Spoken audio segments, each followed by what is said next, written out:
الله أكبر الله أكبر حي على الفلاح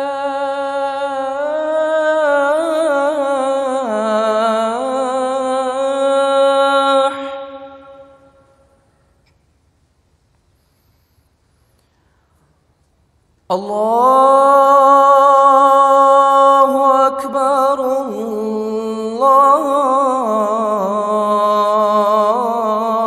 الله أكبر لا إله إلا الله.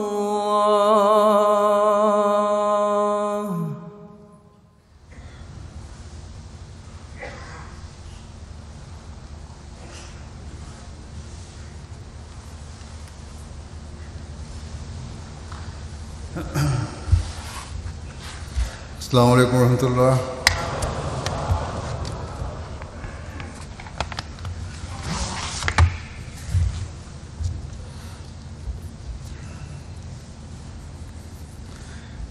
أشهد أن لا إله إلا الله وحده لا شريك له وأشهد أن محمدا عبده ورسوله. أما بعد فأعوذ بالله من الشيطان الرجيم. بسم الله الرحمن الرحيم. الحمد لله رب العالمين الرحمن الرحيم مالك يوم الدين. إياك نعبد وإياك نستعين. اهدنا الصراط المستقيم صراط الذين أنعمت عليهم غير المغضوب عليهم ولا الضالين. اللہ تعالیٰ کے فضل سے آج جلسہ سالانہ برطانیہ شروع ہو رہا ہے، اور اللہ تعالیٰ کے فضل سے ہزاروں لوگ یہاں دینی اور روحانی ماحول سے فائدہ اٹھانے کے لیے آئے ہیں.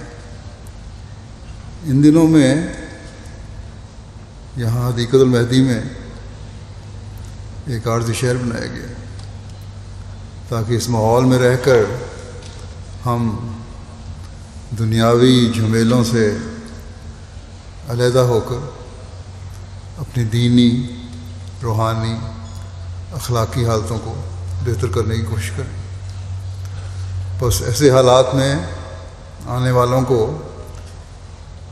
کسی بھی قسم کی سہولت میسر آنے سے زیادہ اس بات کی فکر ہونی چاہیے کہ کس طرح ہم اس ماحول سے زیادہ فائدہ اٹھا سکتے ہیں. لیکن بہرحال انسان کے ساتھ بشری ضروریات اور تقاضے بھی لگے ہوئے ہیں، اس لیے انتظامیہ یہ کوشش کرتی ہے کہ ان ضروریات کو پورا کرنے اور آنے والوں کو جس حد تک ممکن ہو آرام پہنچانے کے لیے انتظام ہو سکتے ہیں وہ کریں. اس کے لیے مختلف شعبہ جات جلسہ سالانہ کے دنوں میں ہمارے نظام میں قائم کیے جاتے ہیں، اور ہزاروں کارکنان رضاکارانہ طور پر اپنی خدمات حضرت مسیح موعود علیہ الصلوۃ والسلام کے مہمانوں کی خدمت کے لیے پیش کرتے ہیں. بس اس حوالے سے پہلے تو میں تمام کارکنان کو اس طرح توجہ دلانی چاہتا ہوں کہ وہ جو بھی ڈیوٹیاں ان کے سپرد ہیں انہیں اچھے رنگ میں انجام دینے کی کوشش کریں، بہترین رنگ میں انجام دینے کی کوشش کریں۔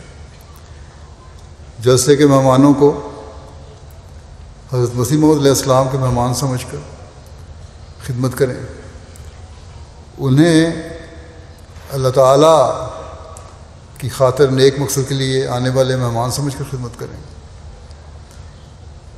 اعلیٰ اخلاق کا مظاہرہ کریں۔ مہمان کی طرف سے آپ کے خیال میں اگر کوئی زیادتی بھی ہو جاتی ہے تو اسے صرف نظر کریں۔ یہی ہماری روایت ہے، یہی اعلیٰ اخلاق ہیں، یہی خدا اور اس کے رسول کا حکم ہے، یہی حضرت مسیح موعود علیہ السلام ہم سے چاہتے ہیں۔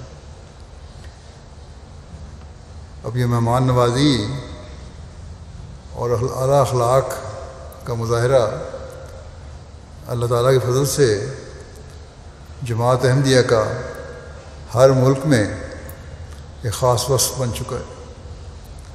جلسے کے دنوں میں خاص طور پر اس طرف بہت توجہ دی جاتی ہے۔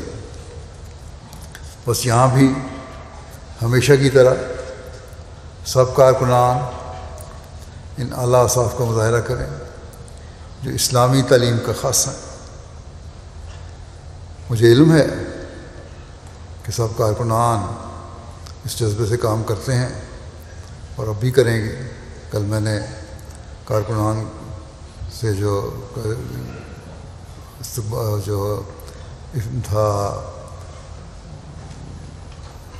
ان کا جسے کہتے ہیں کارکنان سے خطاب مختصر سا، اس میں بھی یہی کہا تھا، لیکن یاد دہانی اور کئی نئے آنے والوں کی تربیت کے لیے یہ میں باتیں کہہ رہا ہوں۔ حضرت مسیح موعود علیہ السلام فرمایا کرتے تھے کہ دل تو آئینے کی طرح ہوتا ہے مہمان کا، جذباتی ہوتے ہیں، ان کا خیال رکھنا چاہیے۔ ذرا سی بات پر ہلکی سی ٹھوکر سے وہ شیشے کی طرح ٹوٹ جاتا ہے۔ بڑا نازک ہوتا ہے مہمان کا دل، اور پھر اس شخص کے لیے بعض دفعہ ٹھوکر کا باعث بن جاتا ہے۔ بعض صحیح طرح سوچتے نہیں کہ یہ تو صرف اس کارکن کی غلطی تھی، جماعتی تعلیم کا اس میں کوئی قصور نہیں، لیکن بہرحال ٹھوکر لگ جاتی ہے بعضوں کو، بس بہت خیال رکھنے کی ضرورت ہے۔ بہرحال یہ باتیں ان لوگوں کے متعلق ہیں جو نئے آنے والے ہیں، جن کی صحیح تربیت نہیں ہوئی یا جماعت میں ابھی تک شامل نہیں ہوئے ہوتے۔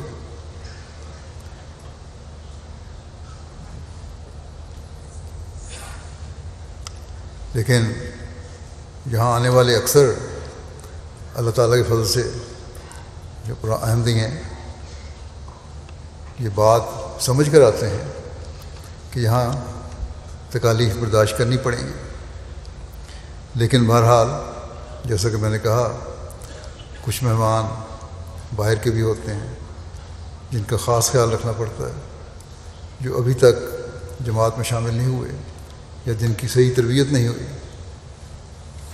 بس اس کے لیے جو کارکنان ہیں، سب کارکنان، ہر شعبے کے کارکنان جو ہیں، ان کو اپنے مہمانوں کا اچھی طرح خیال رکھنے کی کوشش کرنی چاہیے، چاہے وہ ٹریفک کی ڈیوٹی ہے یا پارکنگ کی ڈیوٹی ہے یا کھانا کھلانے کی ڈیوٹی ہے یا ڈسپلن کی ڈیوٹی ہے یا گیٹ پر چیکنگ کی ڈیوٹی ہے یا ہائیجین اور صفائی کی ڈیوٹی ہے یا پانی سپلائی کی ڈیوٹی ہے، کوئی بھی ڈیوٹی ہے، کوشش کریں کہ حد الوسع مہمان کی سہولت کا انتظام ہو اور اس کو کسی طرح تکلیف نہ پہنچے۔ بعض باتیں اس کے بعد میں مہمانوں کو بھی کہنی چاہوں گا، اسی طرح کچھ انتظامی باتیں بھی ہیں جو میں عرض کروں گا۔ مہمانوں کے لیے تو سب سے پہلے میں یہ بات کہنی چاہتا ہوں کہ آپ لوگ ایک نیک مقصد کے لیے یہاں آئے ہیں اور حضرت مسیح موعود علیہ السلام کے مہمان بن کر یہاں آئے ہیں۔ دنیاوی اعزاز اور دنیاوی خدمت کے بجائے ان اخلاق میں مزید ترقی کرنے کو اپنے پیش نظر رکھیں جو ایک حقیقی مسلمان کا طرح امتیاز ہے اور جس کو حاصل کرنے کے لیے آپ لوگ یہاں آئے ہیں اور آنا چاہیے اسی مقصد کے لیے۔ بے شک نظام جماعت کے تحت جیسا کہ میں نے کہا اس پاک اور بابرکت اور با مقصد سفر کرنے والے مسافروں اور مہمانوں کے لیے خدمت کا نظام موجود ہے، اور ضروریات کے لیے جو میسر ہو سکتی ہیں ضروریات وہ مہیا کرنے کی کوشش انتظامیہ کرتی ہے، لیکن جو للہی سفر اختیار کرنے والے ہوتے ہیں ان کو ان دنیاوی ضروریات اور آراموں کی طرف بہت کم توجہ ہوتی ہے، اور یہی ان کا بنیادی مقصد ہوتا ہے کہ زیادہ سے زیادہ یہاں رہ کر روحانی معاہدے سے فائدہ اٹھائیں۔ بس آپ اپنے آپ کو کبھی دنیاوی مسافروں اور مہمانوں کے زمرے میں لانے کی کوشش نہ کریں۔ اگر اس بات کو آپ سمجھ جائیں گے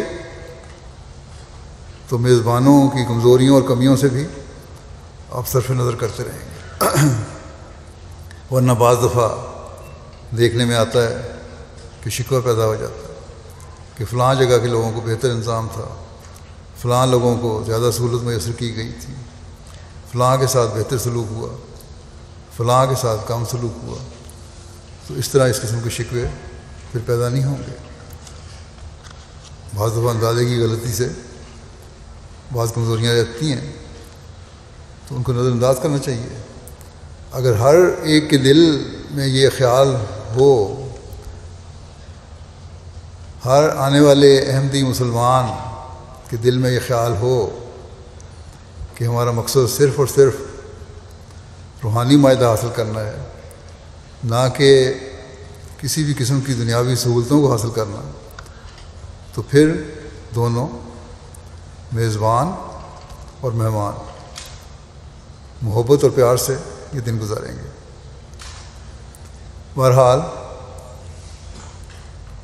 یہ بھی میں بتا دوں کہ انتظامیہ کی طرف سے پوری کوشش ہوتی ہے کہ سب مہمانوں کے ساتھ ایک طرح سے سلوک کیا جائے، لیکن پھر بھی بعض دفعہ جیسا کہ میں نے کہا کمی بیشی ہو جاتی ہے، اور اس سے پھر مہمانوں کو صرف نظر کرنا چاہیے۔ یہی ہماری تعلیم ہے، جہاں ہمیں یہ حکم ہے کہ مہمان کی عزت کرو اور تکریم کرو اور خیال رکھو، وہاں مہمانوں کو بھی یہی کہا گیا ہے کہ تم لوگ بھی میزبان کی سہولت کا خیال کرو۔ بہرحال حضرت مسیح موعود علیہ السلام مہمانوں کی بہت عزت و تکریم فرماتے تھے، اور یہ بھی فرمایا کرتے تھے کہ اپنی ضروریات بے تکلفی سے بیان کر دیا کرو، لیکن یہ عام حالات کی بات ہے۔ جلسے کے جو مہمان تھے ان کے لیے آپ فرمایا کرتے تھے کہ ایک ہی انتظام ہو، ہر مہمان کی اسی طرح مہمان نوازی کی جائے جو ایک انتظام کے تحت ہے، اور حت الوسع ایک طرح کی ہو۔ جلسے کے دنوں میں مہمان نوازی کا نظام عام حالات سے مختلف ہو جاتا ہے، اور یہی کوشش ہوتی ہے کہ ہزاروں لوگ جو یہاں آئے ہوئے ہیں ان کو ایک ہی طرح سے جس حد تک ممکن ہو سہولتیں مہیا کرنے کی کوشش کی جائے، سوائے جو غیر مہمان آتے ہیں یا غیر ملکی مہمان آتے ہیں ان کو بس مجبوریوں کی وجہ سے مختلف انتظام بھی کرنا پڑتا ہے۔ بہرحال حضرت مسیح موعود علیہ السلام اس تقریب اور عزت کے باوجود جو آپ مہمانوں کی کرتے تھے، عام حالات میں بھی مہمان کے دل میں یہ بات راسخ فرماتے تھے کہ تمہارے یہاں آنے کی اصل غرض دین سیکھنا ہے اور اپنے دل و دماغ کو پاک کرنا ہے اور اللہ تعالیٰ کا قرب پانے کی منازل کو طے کرنا ہے۔ بس یہی غرض ہے جس کے حصول کے لیے ہر سال آپ لوگ یہاں مہمان بن کر آتے ہیں، جمع ہوتے ہیں، اور اسی غرض کو حاصل کرنے کے لیے جلسے پر آنے والے مہمانوں کو آنا چاہیے۔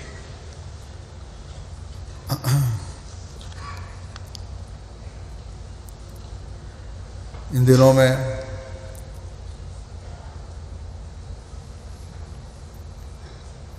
جلسے میں بیٹھ کر جلسہ گاہ میں ہونے والے پروگرام اور تقاریر کو غور سے سنیں اور اسے فائدہ اٹھانے کی کوشش کریں۔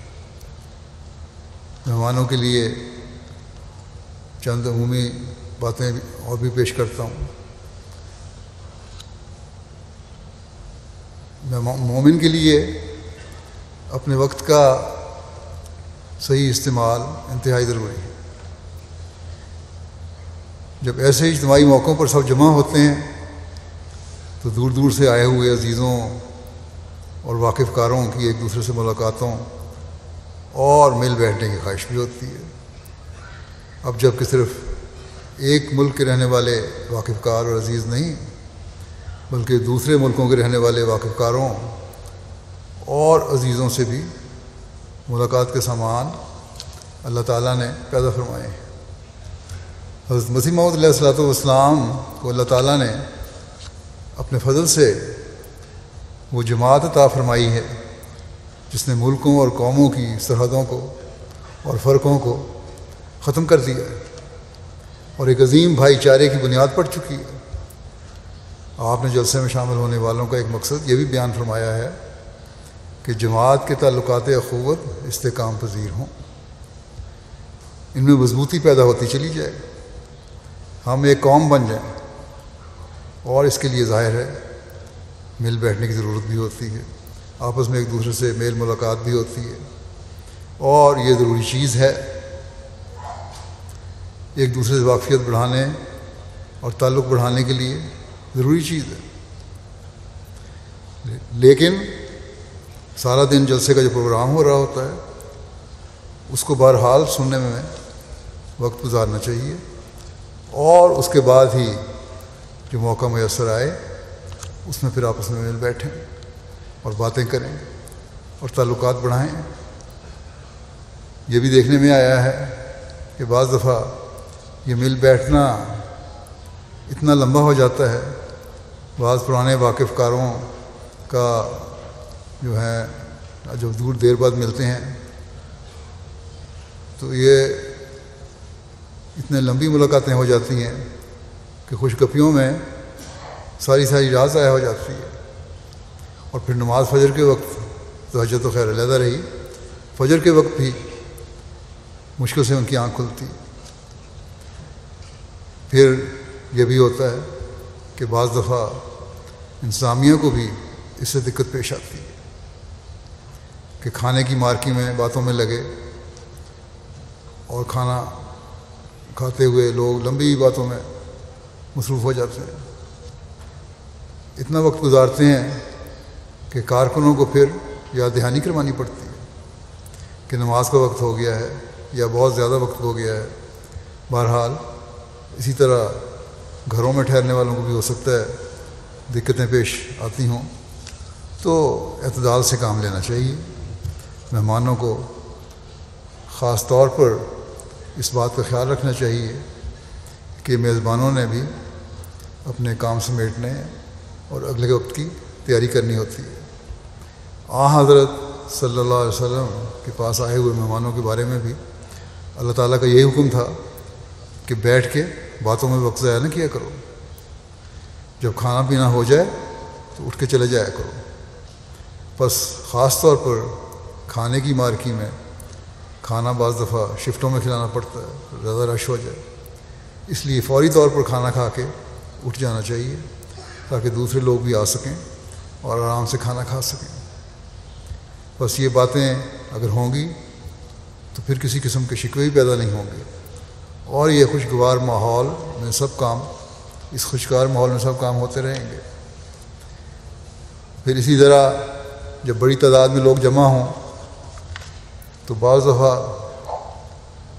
بزمزگیاں پیدا ہو جاتی ہیں، کبھی انتظامیہ سے شکوے کی وجہ سے، مہمان نے کسی کارکن کو برا بھلا کہہ دیا، کارکن نے بھی آگے سے جواب دے دیا، تو پھر مزید بات آگے بڑھتی چلی جاتی ہے، اور اس طرح رنجشوں کا ایک سلسلہ شروع ہو جاتا ہے، چاہے وہ اکد دکد واقعات ہو رہے ہوں، لیکن ماحول اسے کشیدہ ہو جاتا ہے، دوسرے لوگ بھی متاثر ہوتے ہیں۔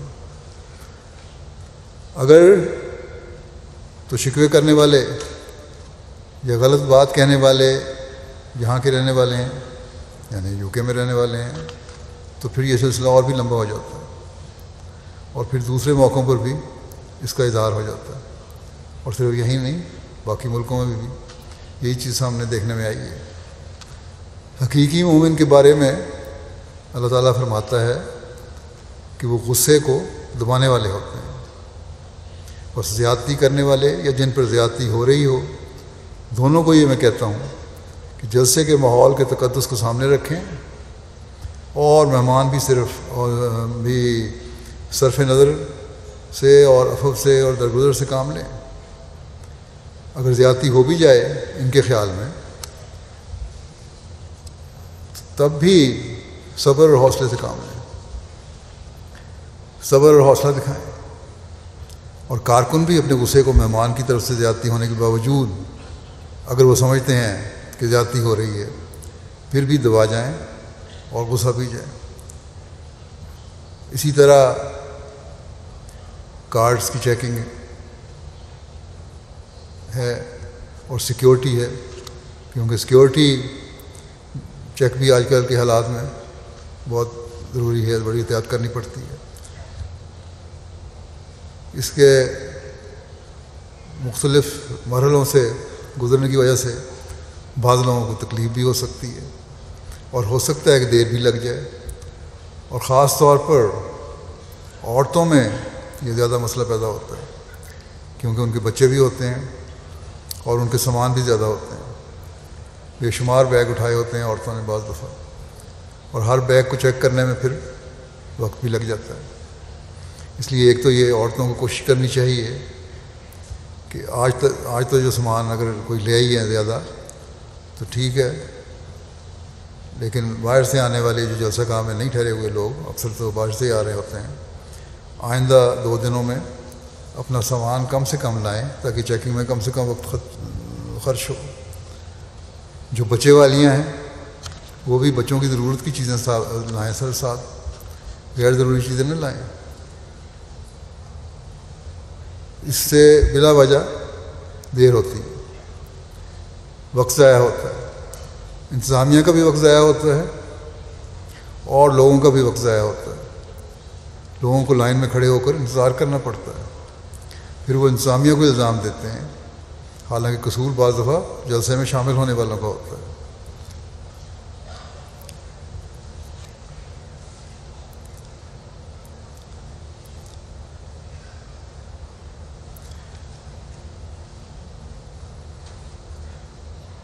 کیونکہ لوگوں کی چیزیں اور سامان اتنا زیادہ ہوتا ہے کہ جیسا کہ میں نے کہا چیکنگ میں دیر لگ جاتی ہے۔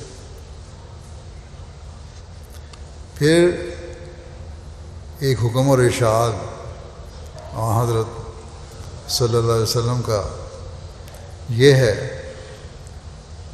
ایک مومن کو کہ تم لوگ قطع تعلق کرنے والے سے بھی تعلق قائم کر رکھو، جو تمہیں نہیں دیتا اسے بھی دو، یہ نہیں کہ ضرورت کے وقت تمہارے کام نہیں آیا تو اس کو ضرورت پڑنے پر بدلہ لیتے ہوئے تم بھی اس کی مدد نہ کرو۔ فرمایا کہ یہ تو جو تمہیں برا بھلا کہتا ہے اس سے بھی درگزر کرو۔ بس یہاں تو برا بھلا کہنے کا سوال نہیں ہے، یہاں تو ایک فرض کی ادائیگی ہے جو کارکنان کے ذمہ لگائی گئی ہے۔ یہاں اگر انجانے میں کسی کارکن سے کوئی غلطی ہو جائے یا چیکنگ کے دوران دیر لگ جائے یا کسی کے کارڈ پر کوئی اعتراض پیدا ہو جائے تو برا منانے کے بجائے حوصلہ دکھانا چاہیے۔ یہ باتیں جو حضرت صلی اللہ علیہ وسلم نے فرمائی ہیں یہ وسعت حوصلہ کی طرف رہنمائی کرتی ہیں۔ اگر وسعت حوصلہ پیدا ہو جائے تو تمام بدمزگیاں اور جھگڑے ختم ہو جائیں۔ بس مہمانوں اور ڈیوٹی دینے والوں دونوں کو کہتا ہوں کہ ان کا فرض ہے کہ ان کو وسعت حوصلہ دکھائیں۔ چیکنگ کرنے والوں کو بھی خیال رکھنا چاہیے کہ جس حد تک سہولت مہیا کر سکتے ہیں آنے والے مہمانوں کے لیے وہ مہیا کرنے کی کوشش کریں، اور اس کے لیے اگر انتظامیہ کو زیادہ کارکن بھی لگانے پڑیں تو لگانے چاہیے، خاص طور پر رش کے وقتوں میں۔ حضرت مسیح علیہ الصلوۃ والسلام کی خواہش کے مطابق کوشش یہ کرنی چاہیے کہ وہاں محبت و اخوت کی مثال بن جائیں، اور یہی اللہ تعالیٰ نے مومنوں کے بارے میں فرمایا ہے۔ بس چھوٹی چھوٹی باتوں پر الجھنے کے بجائے کوشش یہ کریں کہ اپنی زندگی کے مقصد کو حاصل کرنے کی ہم نے کوشش کرنی ہے، جو رکوع اور سجود اور عبادتوں سے حاصل ہوتا ہے اور ذکر الہی سے حاصل ہوتا ہے۔ ہر مہمان جو یہاں آیا ہے اپنے سفر کو خالصتاً للہ بنانے کی کوشش کرے۔ کارکن بھی یاد رکھیں، مہمان بھی یاد رکھیں کہ بعض غیر جماعت بھی یہاں آئے ہوتے ہیں، غیر مسلم بھی یہاں آئے ہوتے ہیں۔ ہر شخص، مہمان بھی اور میزبان بھی، اگر اعلیٰ اخلاق کا مظاہرہ کر رہے ہوں گے تو یہ خاموش تبلیغ کر رہے ہوں گے، اور اس سے پھر غیروں پر بہت اچھا اثر پڑتا ہے، اور پھر ان کو اسلام کی طرف توجہ پیدا ہوتی ہے، اور اسلامی تعلیم کی خوبیوں سے وہ متاثر ہوتے ہیں۔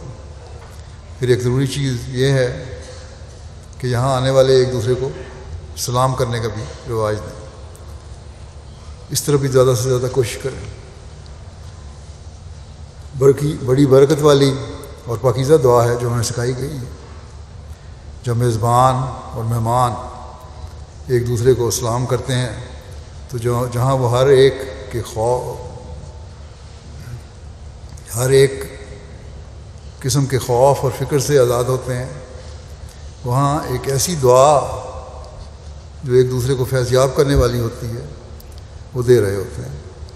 بس اللہ تعالیٰ نے ہمیں جو یہ پاکیزہ اور بابرکت دعا سکھائی ہے اس کی طرف ان دنوں میں بہت توجہ دیں، تاکہ ہم ہر طرف سلامتی اور پیار اور محبت پھیلانے والے بن جائیں، اور یہ ماحول خالصتاً للہ پیار اور محبت اور بھائی چارے کا ماحول بن جائے۔ اور ہمیں کوشش کرنی چاہیے کہ ہر قسم کی نفسانی اغراض سے اپنے آپ کو پاک کریں، اور ان دنوں میں ایک انقلاب اپنی زندگیوں میں پیدا کرنے کی کوشش کر رہے ہیں۔ ہمارے لیے ہر معاملے میں صحابہ رسول صلی اللہ علیہ وسلم کا اسوہ ہے۔ مہمانوں کے اعلیٰ اخلاق کا تو یہ حال تھا کہ حضرت صلی اللہ علیہ وسلم کے زمانے میں صحابہ حضرت صلی اللہ علیہ وسلم کی قوت قدسی کی وجہ سے یہ کوشش کرتے تھے کہ قرآن کریم کے ہر حکم پر عمل کرنے کی کوشش کریں، اور جیسے قرآن کریم کا یہ حکم ہے کہ اگر کوئی مہمان کسی گھر میں جائے اور گھر والا کہے کہ واپس چلے جاؤ، اس وقت میں فارغ نہیں، تو خوشی سے وہ واپس چلا جائے، وسعت حوصلہ دکھائے۔ ایک صحابی کہتے ہیں کہ میں کوشش کرتا تھا کہ میں اللہ تعالیٰ کے اس حکم کو بھی پورا کرنے والا بن جاؤں، اور چاہتا تھا کہ کسی کے گھر جاؤں اور گھر والا مجھے کہے کہ واپس چلے جاؤ، ابھی وقت نہیں ہے میرے پاس، اور میں خوشی سے اللہ تعالیٰ کی رضا حاصل کرنے کے لیے وہاں سے واپس آ جاؤں اور اللہ تعالیٰ کی رضا حاصل کرنے والا بن جاؤں۔ لیکن کہتے ہیں مجھے باوجود کوشش کے کبھی یہ موقع میسر نہیں آیا کہ کسی نے مجھے گھر سے لوٹایا ہو۔ بس یہ وہ اعلیٰ اخلاق تھے جو میزبانوں کے بھی تھے، جو گھر والوں کے بھی تھے، اور جو کسی کے گھر جانے والے جو مہمان تھے ان کے بھی تھے۔ بس یہ وسعت حوصلہ ہونی چاہیے۔ انسان میں جب یہ وسعت حوصلہ ہو تو پھر چھوٹی چھوٹی باتیں جو ہیں ان کو انسان ویسے ہی نظر انداز کر دیتا ہے۔ اسلام کے بارے میں بات کی میں نے، سلام ایک دوسرے کو کرنے کے بارے میں۔ اس بارے میں ایک اور بات یہ بھی یاد رکھیں کہ حضرت صلی اللہ علیہ وسلم نے فرمایا کہ سلام کو رواج دو، رواج دینے کے لیے تم چاہے کسی کو جانتے ہو یا نہیں جانتے اس کو سلام کرو۔ سلام کو رواج دینے کے لیے اس حد تک جاؤ چاہے تم کسی کو جانتے ہو یا نہیں جانتے، تم اسے سلام کرو۔ بس جب یہ سلامتی کا رواج پیدا ہوگا تو مہمان جو غیر جماعت ہیں وہ بھی، اور جو نومبائن ہیں وہ بھی، ان کے دلوں پر ایک اچھا اثر قائم ہوگا، اور اس پاک ماحول سے وہ زیادہ سے زیادہ فائدہ اٹھانے والے اور اسلام کی خوبصورت تعلیم کی تعریف کرنے والے بن جائیں گے۔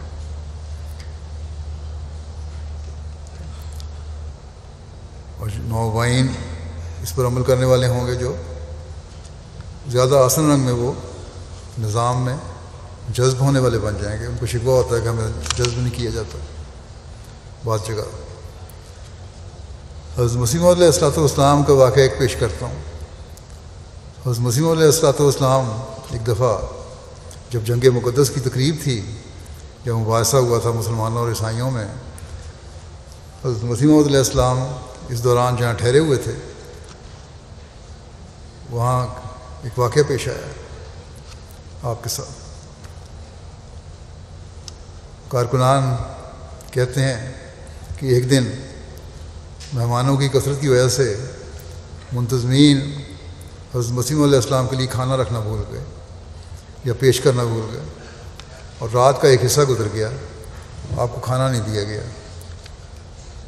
حضرت مسیح علیہ السلام نے بڑے انتظار کے بعد جب کھانے کے بارے میں پوچھا تو سب جو انتظام کرنے والے تھے وہ تو بڑے پریشان ہو گئے، سب کے ہاتھ پیر پھول گئے، یہ کیا ہو گیا؟ کھانا رکھا ہوا نہیں ہے، بازار بھی اب بند ہو چکے ہیں، بہت دیر ہو گئی ہے، وہاں سے لا نہیں سکتے۔ بہرحال جب یہ صورتحال حضرت مسیح علیہ السلام کے علم میں آئی، جب آپ کو پتہ لگا تو آپ نے فرمایا کہ اس طرح گھبراہٹ اور تکلیف کی ضرورت کیا ہے؟ دسترخوان پہ دیکھو، جہاں کھانا کھایا ہوا ہے وہاں دیکھو، کچھ بچا کھچا لوگوں کا پڑا ہوگا، وہی کافی ہے، جو پڑا ہے وہی لے آؤ۔ دسترخوان جب دیکھا گیا تو وہاں سوائے روٹیوں کے چند ٹکڑوں کے کچھ بھی نہیں تھا، سالن وغیرہ بھی نہیں تھا۔ آپ نے فرمایا کہ ہمارے لیے یہی کافی ہے، اور آپ نے وہی کھا لیے۔ تو یہ حضرت مسیح علیہ السلام جو سب سے بڑھ کر حضرت صلی اللہ علیہ وسلم کے عاشق اور آپ کی سنت پر عمل کرنے والے تھے، ان کا نمونہ تھا۔ اور ہمیں بھی جو آپ کی جماعت میں شامل ہونے کا دعویٰ کرتے ہیں، یہ صبر اور حوصلہ اور شکر گزاری کے جذبات ہر وقت دکھانے کی ضرورت ہے۔ اگر ان 3 دنوں میں کسی کی مہمان نوازی میں کوئی کمی بھی رہ گئی ہو تو اس سے درگزر کریں، اور انتظامیہ کو زیادہ مورد الزام نہ ٹھہرائیں۔ کوشش تو ان کی یہی ہوتی ہے انتظامیہ کی کہ زیادہ سے زیادہ بہتری پیدا کی جائے، لیکن مہمانوں کی طرف سے بھی کسی قسم کی ناراضگی اور شکوہ نہیں ہونا چاہیے۔ اگر نیک نیت سے اصلاح کی خاطر توجہ دلانی چاہتے ہیں تو بعد میں جو مشورے دینا چاہتے ہیں وہ اپنے مشورے بھیج سکتے ہیں، تاکہ آئندہ سالوں میں بہتری پیدا ہو اور نئے آنے والوں کے لیے بھی زیادہ سہولتوں کا انتظام ہو۔ اس کے علاوہ میں اس بات کی طرف بھی توجہ دلانی چاہتا ہوں کہ ان دنوں میں مختلف قسم کی نمائشیں لگی ہوئی ہیں۔ حضرت مسلم موعود رضی اللہ عنہ کے یورپ اور UK کے 100 سال دورہ پورا ہونے کے دورے کے 100 سال پورا ہونے دورے پر 100 سال پورا ہو رہے ہیں اس سال۔ اس کے لیے انہوں نے UK کی جماعت نے ایک نمائش لگائی ہے، مرکزی آرکائیو کے ساتھ مل کے مختلف تصاویر کی نمائش ہے۔ اسی طرح اس کو ضرور دیکھیں، 100 سال کی تاریخ ہے UK کی اور حضرت مسلم موعود رضی اللہ عنہ کے بارے میں۔ اسی طرح ریویو آف ریلیجن کی نمائش ہے، آرکائیو اور تبلیغ شعبے کی نمائش ہے، مقصد تصاویر کی نمائش ہے۔ یہ ساری نمائشیں دیکھنے والی ہیں. مجھے امید ہے کہ اچھا طرح انہوں نے سیٹ کی ہوں گی.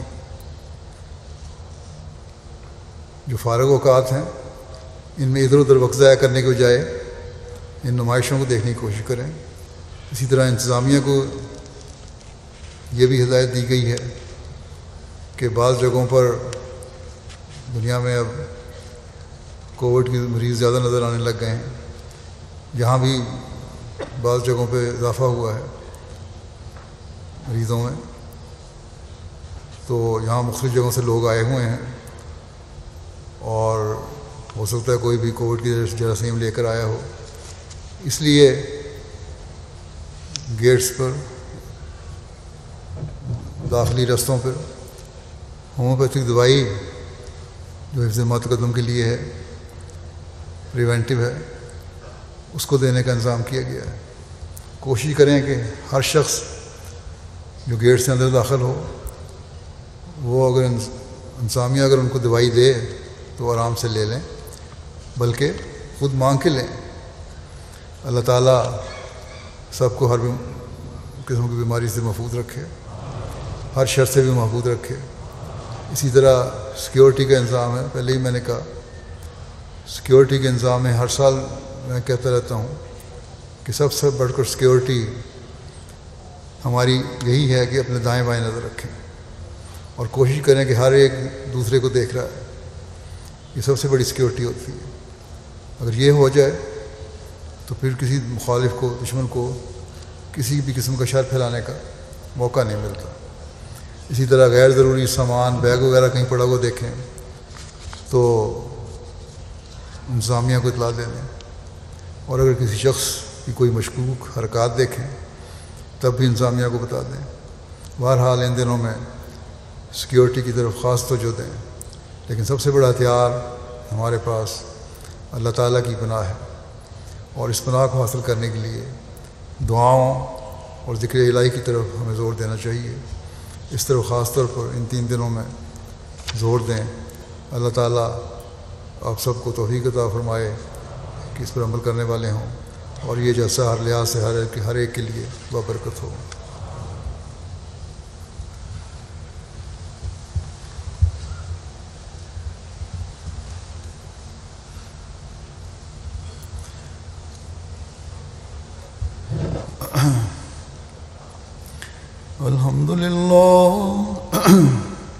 الحمد لله نحمده ونستعينه ونستغفره ونؤمن به ونتوكل عليه ونعوذ بالله من شرور أنفسنا ومن سيئات أعمالنا.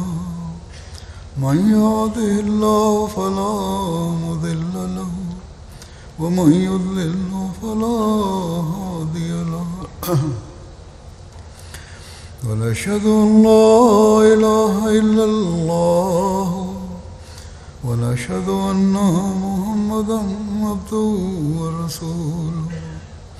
عباد الله رحمكم الله، إن الله يأمر بالعدل والإحسان وإيتاء ذي القربى وينهى عن الفحشاء والمنكر والبغي يعظكم لعلكم تذكرون. اذكروا الله يذكركم وادعوه يستجب لكم ولذكر الله أكبر.